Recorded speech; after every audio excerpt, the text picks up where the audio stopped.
పార్వతీపురం మన్యం జిల్లా గుమ్మలక్ష్మీపురం మండలంలోని వాడపుట్ట బొడ్లగూడ గ్రామంలో చెందిన 41 మంది గిరిజనులు వెట్టి చాకరికి గురైన ఘటన వెలుగులోకి వచ్చింది.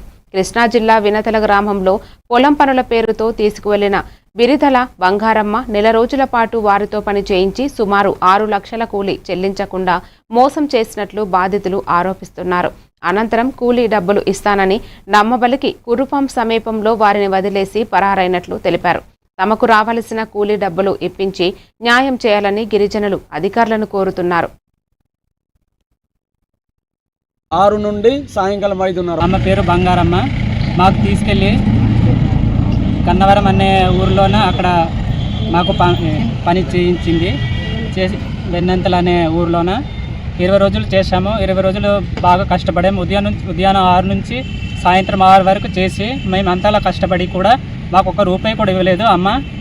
అయితే మాకు అన్ని రోజుల నుంచి పనిచేసి మాకు ₹1 కూడా ఇవ్వకుండా ఓన్లీ బస్ ఛార్జీలు మాత్రమే ఇచ్చి కురుపం అనే ఊరిలోనే మాకు దింపేసి మళ్ళీ మాకు ఇంకా ₹1 కూడా ఇవ్వకుండా అలాగా ఇన్ని రోజులు మాకు తిప్పుతుంది. అందుకే గిరిజన సంఘం జిల్లా సహాయ కార్యదర్శి ఆదివాసి ఈరోజు బిరదల బంగారమ్మ అనే ఆవిడ రాజం దగ్గర వీరఘట్టానికి దగ్గరలో చిన్న శివం అనే గ్రామానికి చెందిన మేస్త్రమ్మ.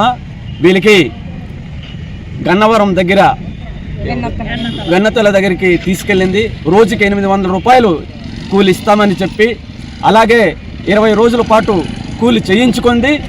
ఆవిడ ఇంతవరకు పని అయిపోయిన తర్వాత ఛార్జీలు మాత్రమే బస్సుతో దిగబెట్టి అమ్మ మాకు ఎక్కడ డబ్బులు ఇస్తావు అని అంటే పాలకొండలో ఇస్తాం అని ఎంతైతే వస్తుందో 20 రోజులు